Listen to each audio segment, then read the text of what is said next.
Judy, are you there?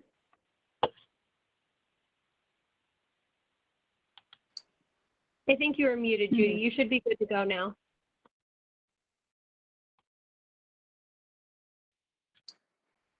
She's muted again. Oh, there she goes. Okay. Can you hear me now? Yes. Yes.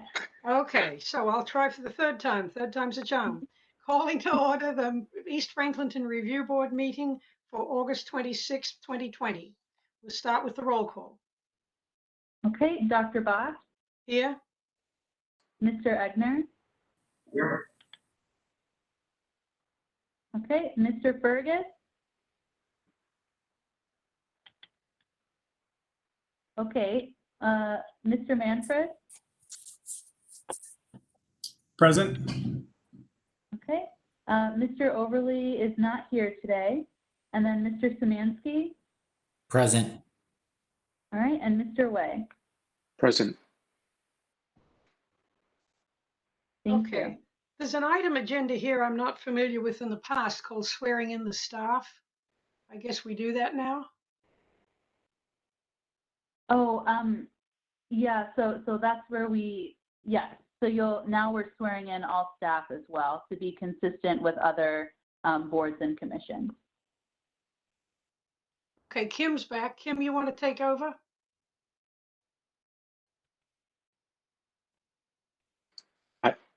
Am I supposed to take over? I'm I think sorry, that's Bill. I'm sorry. I was getting you mixed up with Bill. Bill was in that box a little while ago and he's gone.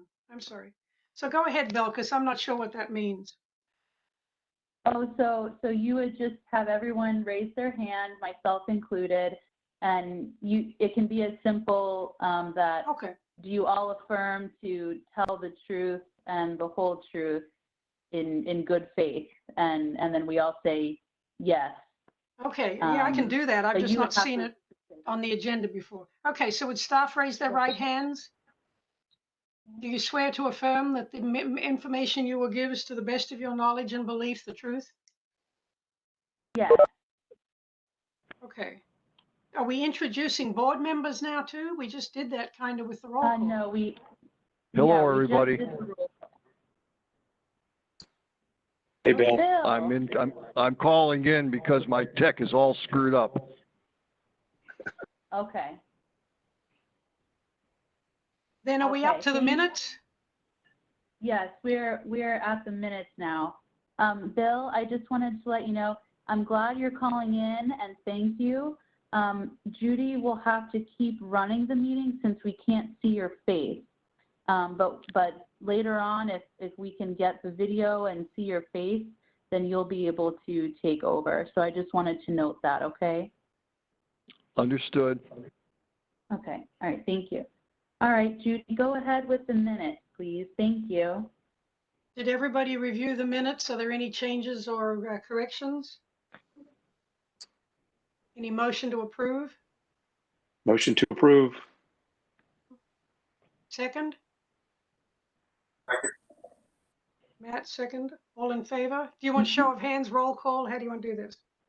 I'll call the roll here. Okay, So Dr. Boss, approve. Mr. Egner, Approve. Mr. Fergus, Approve. Mr. Manfred, Approve. Mr. Szymanski, Approve. and Mr. Way. Approve. All right, Hey, thank you very Falcon. much. Yes. It's me again. Sorry. We won't be able to count Bill's vote if we can't have him on camera either. So just so you know. Oh, correct. Yes, and we still have a quorum, so the vote will still carry. Thank you very much. Now, the next item on this list is an overview of hearing format. Are we doing that now? No, we can actually just move right into the case. Okay, so the new application for today is EF 1908001. The address is 375 West Rich Street. It's Casto, and it's about a mixed-use warehouse rehabilitation. Do we have the applicant? Yes. we can swear in the applicant now, and then after we do that, I'll go ahead and present the case. Usually we do staff report first. I was just checking we had the applicant. Yeah, I'm here. Oh, okay. Yeah, they're here. Yes. Okay, so go ahead with staff report. All right, thank you. So 373 to 375 West Ridge Street are two historic vacant warehouse buildings within the Arts and Innovation Subdistrict.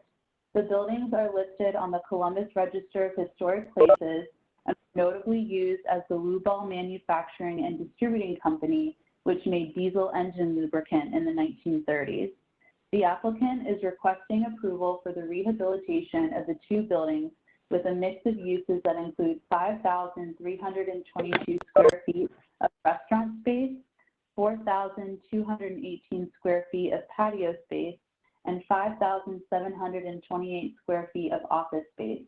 The buildings will undergo significant rehabilitation, including structural work, removing the top floor of the eastern building for a new rooftop terrace, adding a front corner stairway and patio, and adding a two-story connector between the two buildings.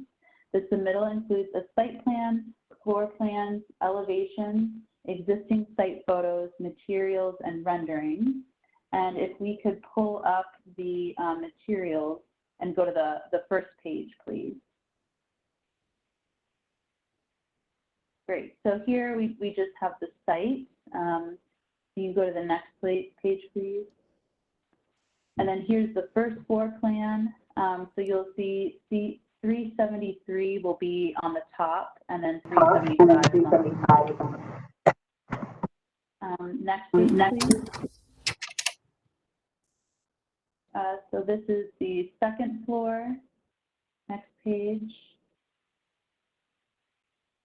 And then this is the third floor site plan. And then the next page. Okay, so here we have the north and east elevations of the 373 building. So on the left-hand side is what is there currently, and then on the right-hand side is what they're proposing. So you'll see some materials and existing photos, and most notably the elevations. Next page, please. And then so here, okay. So here you have the south and west elevations for the 373 building as well. Next page. And so this is the 375 building. So these two are the north and east elevations. So what's there now on the left, and then what's being proposed on the right. Next page, please. And then these are the east and west elevations of the 375 building. Next page, please. Okay, so these are sections of window and masonry openings. Next page. And then here you have some window details for the material. Next page.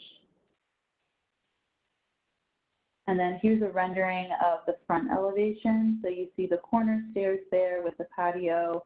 You see the two-story connector.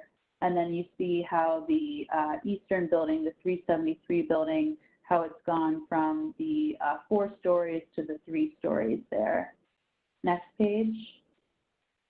And then this is kind of in the back of the building. So you see the 2-story connector there as well. Next page. And then this is the view from the rooftop terrace. So this is where that top floor is being taken off, and then they're using the floor underneath for a partial terrace there. Next page. Okay, and then these are just some final materials for lighting and the windows. I think, is that the last page? Yeah, okay. So if you could go back to that rendering of the front rendering, please. Great, thank you. So then after staff review, the proposal is consistent with the recommendations of the East Franklinton Creative Community District Plan and staff and of the plan.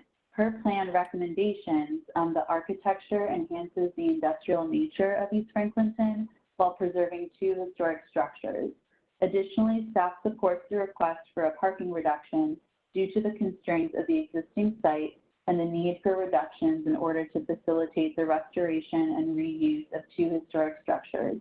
The plan recommends parking reductions for mixed-use projects and balancing the needs of parking with the desire for a mixed-use walkable neighborhood. The site's designation on the local register requires a certificate of approval from the Historic Resource Commission, and Code Chapter 3323.07 states that any site under the review of the Historic Resource Commission should be reviewed and approved by the Historic Resource Commission prior to approval by the East Franklinton Review Board. The proposal was approved by the Historic Resource Commission on August 20th, 2020, with the following conditions.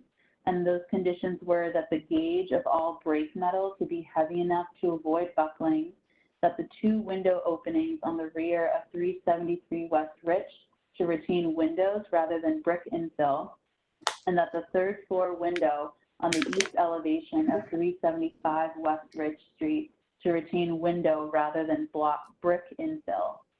Therefore, it is recommended that the board defer to the Historic Resource Commission review on the items related to the design review.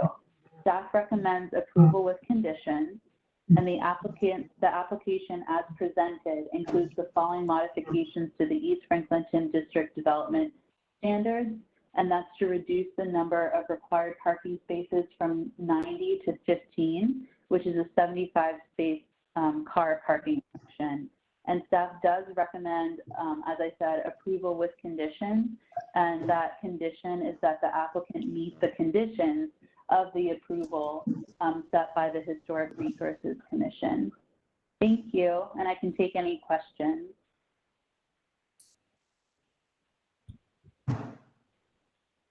No questions for staff. We'll move on to the applicant. Belkis, could you just clarify what the board is being asked to approve? I mean, you said we basically have to abide by the comments from the other group. Is it just parking that we're really reviewing today? Yeah, so again, you know, the board can definitely comment on the design for sure. But in essence, the East Franklinton Review Board is approving the use and in effect the parking as well. So staff's suggestion is that the board approve the application on the condition that they meet the conditions that were set by the Historic Resources Commission.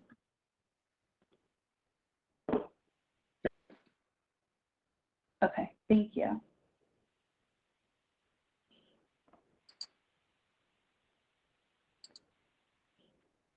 Okay, so the applicant needs to be sworn in. Would you raise your right hands, please? Do you swear and affirm that the testimony you're about to give is the truth to the best of your knowledge and belief? I do. So go ahead, you've got the floor. Well, thank you. I wanted to keep this brief. So again, my name's John, not Bill, as it says. And I'm with Casco, the developer next door, who I'm sure you guys remember. Everybody can hear me, right? Everybody, Yeah. Okay.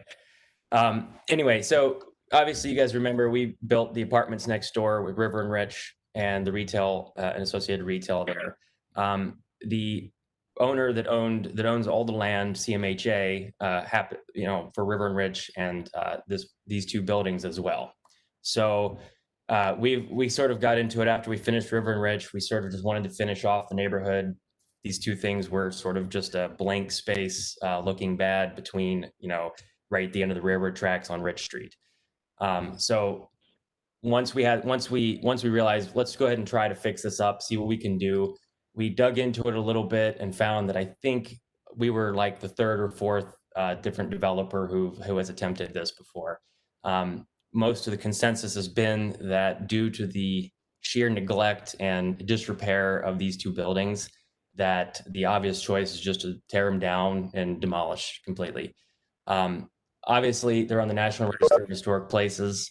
and the Columbus Register of Historic Places, which made it a little bit more difficult. And plus, I think it looks a little bit nicer to try to save due to the nature of the historic nature of these buildings. I think it was Columbus Marble Works and Lubell Oil Manufacturing as well as Salvation Army Storage Depot for a while through the 70s, I think, 60s or something. Anyway, so we went with a little bit of a hybrid design here. And part of the reason why you'll notice on 373, the roof is being removed, as well as a portion of the walls on 373.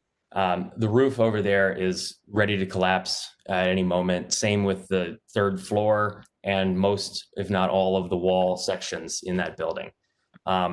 Trying to restore the roof and the third floor is sort of extremely difficult with the amount of bracing and structural needs that it would require. So we're going to remove it, sort of give the whole building, the whole greenish 373 building, an open feeling for a sort of brew pub restaurant sort of space with sort of an overlook over the railroad tracks and looking at downtown. You'll notice that there are a number of windows. One of the big things that the Historic Resource Commission was looking for was windows. Since we're making an open air space, we don't actually need the glazing, but we are putting back in almost every location when they referred to break metal, it was basically window frames without glazing. So from the ground, you'll be able to still see windows. They'll function just as windows, but the inside is as well as the outside. So that's sort of what we're going for there. The patio and the raised stair, if you guys are familiar with this building, you know there's two bridges that connect the two buildings. And we're proposing this connector structure to sort of unify the buildings while retaining the same area where they were previously connected. With creating a patio, we also have 2 spaces in the 375 building for office or some other use. But at this time, we don't have a user for that space. But that's basically what the project is. Most of the materials are being retained. In fact, any material that we're taking off are being reused in some locations. And all the windows and entries were part of what was there, and will look historically accurate. So I don't have anything much more. If you guys have any questions, or I have my architect, Matt Toddy's here, if he'd like to chime in, if he has anything to say.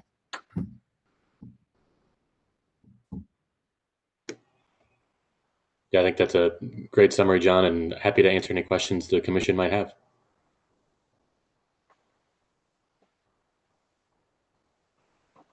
I have a couple questions. Can I chime in? Yeah. What is the ADA access route to up to that outdoor terrace on the front? There's an elevator connection somewhere?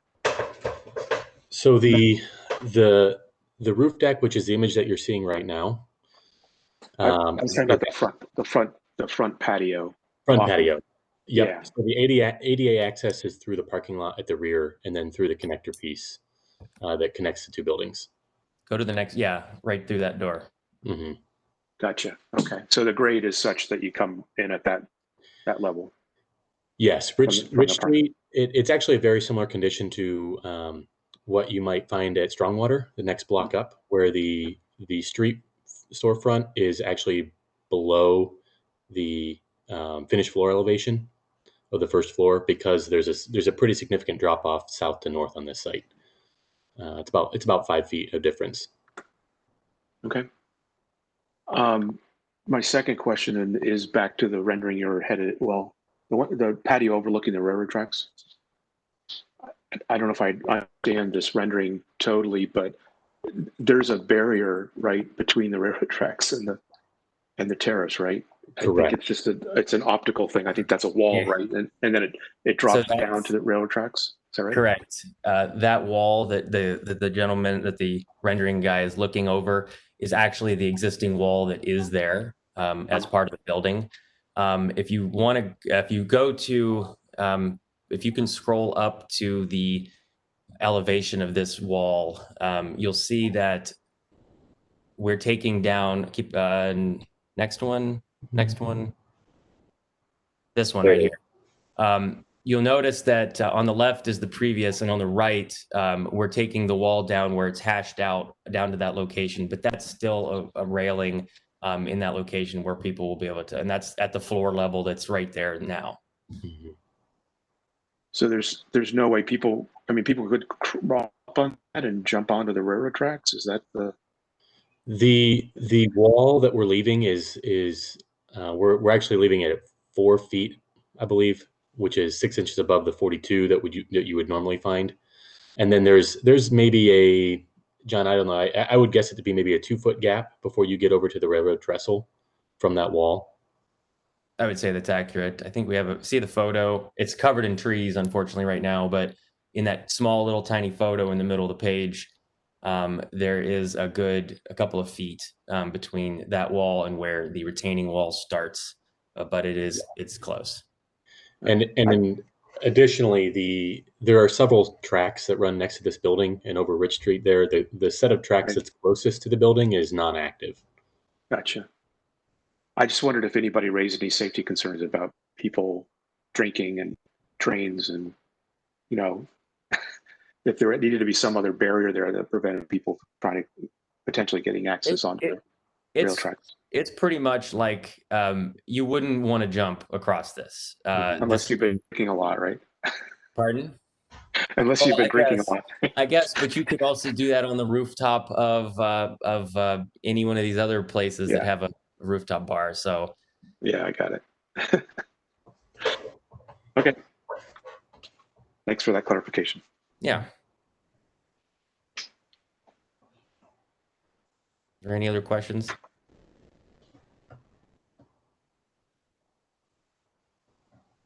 I just might add, this is one of the coolest buildings in Franklinton, and wow, this is going to be a neat project.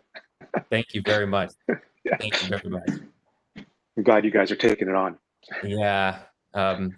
After just a number of people have tried, this was just sort of we really got a plan that I think works pretty well.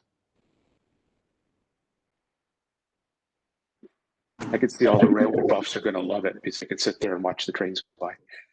The hardest part about it is going to be having the train, because the right of way of the railroad is right there, and all those trees that are overgrown into the building are in their right of way. See, it's CSX transportation. Yes. Bill, this is your meeting now. Okay, for what it's worth, any other questions for the applicant? Well, I wanted to just say quickly that I do agree with Kim, and it's I really appreciate what you've done with these buildings. They are very cool old buildings that are almost hidden gems because they're so hidden back behind overgrowth and some dilapidation. And I appreciate what you guys are doing with it. This everything on this proposal looks really good. Appreciate it. Thank you very much. Well, if everyone agrees with that assessment, I'll entertain a motion right now. Motion to approve. Do we have a second? I'll second, but we haven't addressed the parking request. Do we need to be doing that now? I do have some background information on that as well, if you guys would like to hear. Go ahead. So basically, the parking lot, due to the historical rehabilitation of the buildings, there is a tiny little field behind here, and we can only fit a handful of spaces back there without, trying to build another parking garage that's so small and so tall that would make no sense. But I do have some numbers. So since being the owners of the project next door, I do have a little bit of numbers from our apartments, our retail, and our parking garage that we put over next door. We have a 90% occupancy of apartments, a 60% occupancy of retail. Our parking garage holds 292 spaces. And we average daily max monthlies and transients in the garage of only 93 parkers. There is so much extra parking. It seems that people who either don't drive or park on the street around the project, the parking garage is there and it is nowhere near to its capacity yet. So I would like to just put that out there as one breath of hope for that. I assumed that you were going to pitch that you have plenty of parking, so you just yeah, with the parking garage. Yeah. Belkis, do we need to address the parking issue in the motion? Or is that part of the application? It's a part of the application, and you know, you would, by approving the application, you would be approving a reduction of 75 spaces, so that doesn't need to be called out. Staff only recommends that the application be approved on the condition that the applicant meets the condition of the Historic Resources Commission. Okay. Delightful. So motion to approve following the HRC recommendations. Okay, that's sufficient. Yeah, do we have a second for that motion? I'll second. Okay. Belkis, call the roll, please. Yes, Dr. Bott, Approve. Mr. Egner, Approve. Mr. Fergus, Abstain. Mr. Manfred, Approve. Mr. Szymanski, Approve. and Mr. Way. Approve. Thank you. Okay. Thank you very much. Thank you, guys. I do believe that's all we have. I don't even have anything to read into the record today. It's August. You get it life. It is August. Hopefully my tech will work better next time. Thank you, Belkis. So in that case, we are adjourned. Belkis, give me a call after this. One quick second. I had a Sure. Lucas, we had touched on this a couple of months ago, and I wanted to talk to the rest of the committee about it, just to get maybe a little feedback about a project. And while we're live and we have a quorum and we're talking together, there was a project a few months ago about with a residential location, father and son were putting together a building that had an overhead garage door on the street. And from a city planner perspective, we didn't like the overhead garage door on the street. And it was a Dodge Park residential building. And not being an urban planner, I had a couple of questions about the walkability, and you build sidewalks and streets for pedestrians and not for cars. And I kind of appreciate that. I've been,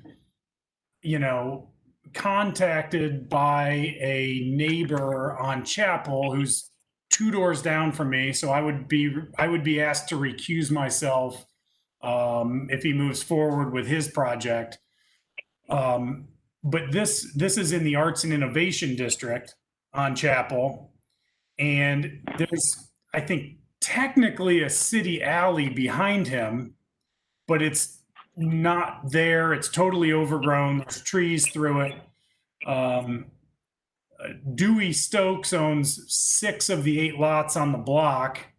And so the only way for him to be able to park his building would be to have a curb cut and drive up off of Chapel. And I just trying to give him proper feedback. I wanted to talk to you guys and see what your thoughts are with that. If there is no other way to park it other than off of Chapel, but the sidewalk is right on the curb on Chapel. So you would have to do a curb cut with an ADA ramp on both sides, but you'd have to almost immediately have a garage door there.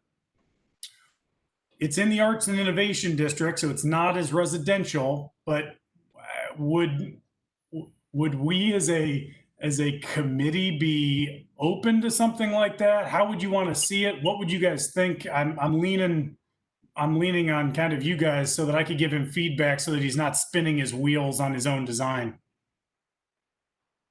So from a code perspective, TJ, so the code says that the minimum parking setback in any, for any of the 3 sub-districts, there isn't like a setback for single and 2 family dwellings, but the code does state under those uses that parking shall be located to the rear of the principal building for single and 2 family uses. So if it's not at the rear of the home, whether that's like from site constraints or whatever, that would be a modification to the development standards that applicant would have to request. So that's the only thing from like a code perspective. And then they would need to have 2 parking spaces for 1 unit. And then if they can't accommodate 2 spaces, that would be a parking reduction request that they'd also have to include in their application. Yeah, I've mentioned that to him. I think he's interested in a 3-unit building, something that is very similar to kind of what I have. So I'm sure he'd be looking for some sort of a small parking variation. But he wants to be able to park 2 cars there in a double garage. It's a 25 or 30 foot wide lot. But, I guess is there a way, if he starts to build something, can he petition to the city to repave the back alley that is being totally unused at this point? Or, does he have to build and maintain a city alley? Or would we be okay with going through something off Chapel? I'd have to like see a site plan to really comment. I would say from a planning perspective, we'd probably be consistent with our stance, on that other application with the father and son. But that one was in a different area. That one was not in the Arts and Innovation District. Right. Yeah. So I'd really have to see, I'd have to have the address and, get a feel for it that way. I would just have to see the address and the site and the layout of that. And I would say, if they're wanting access from a rear alley, but it's too overgrown or something like that, that's where they could contact public service. It's not even overgrown. It doesn't exist. It says there's a 10-foot alley in the back, but it's non-existent. I see, yeah. But if it's a legal alley, they can have access to it. I'm happy to speak with them if they want to reach out via email. But I would kind of need an address to. Yeah. And I guess I was also looking more to the architects and urban planners on the board for their perspective as to. One of the things that I think feedback from several of you guys was to the other project was possibly we'd be open to it if you made it look when the garage was down as if it was part of the building, and make it fit the building a little more. Then it might be a little more easy to swallow, I guess. Are there? TJ, my 2 issues are, the one, what does it look like, especially if it's a 2-car garage, then it's 20 feet, of something that, how do you make it really look like it's part of the building? And the other issue I have is it's basically cars traffic crossing the pedestrian way. You pull into a garage, and then when you're backing out, you can't see, and there's somebody. To me, it's a safety factor too. I think it's, not that it hasn't been done before, and there's curb cuts all over East Franklinton, but I think when you're in a tighter area that's not considered to be really commercial, maybe that the cues aren't there for you to be really looking out for people and people looking out for cars. So. All right. Anyone else have any other thoughts before I want to try to get back to him something, because I think he's starting to be his wheels are starting to turn on kind of design, and it's I'll recuse myself from because he's more than 300 or he's less than 300 feet from me, but I don't want to give him feedback that'll give him 4 or 5 turns in front of you guys before he can get something figured out.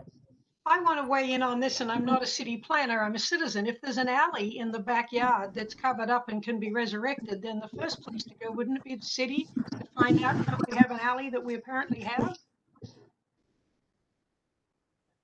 We keep saying we want people to use alleys and not sidewalks, so I get it. So Belkis, if you could maybe dig up who I could put him in touch with from the city to even just have a conversation about an unused alley that is owned by the city. I mean, mine behind my house, Metropolitan had the rest of the block. I was the only other person on the petition to just turn it into, like, to vacate the alley. So I got an extra 5 feet, and Metropolitan, got the rest of the block. But this is, Nationwide's got one lot, Dewey's got another lot, he's got a third section, so it may not be as easy as just vacating an alley. And I know that he would probably prefer to have an alley with which he could have some access to, but there's right now there's 70-foot tall trees and overgrowth in his backyard and gopher homes. Yeah. I'd be more than happy to look into it and see if I can flag down a specific email for you for sure. So Okay, I'm just trying to help him as much as I can and point him in the right direction without making sure that he's has to have too much in architectural fees or spin his wheels too much. Of course, yeah, and this person is I'm more than happy to email with them or talk to them over the phone, and start to lead them in a direction or answer any questions they may have. So That's an option. Yeah, cool. Thanks, guys. Sorry to keep you an extra couple of minutes. Okay. No problem. Thanks, TJ. Anybody else before we adjourn? Hearing none, we are adjourned. Thank you, everybody. All right. Thanks, Bill. Thank you. Bye. Thank you. Thanks, everyone. I'll call you, Bill. Okay, thanks.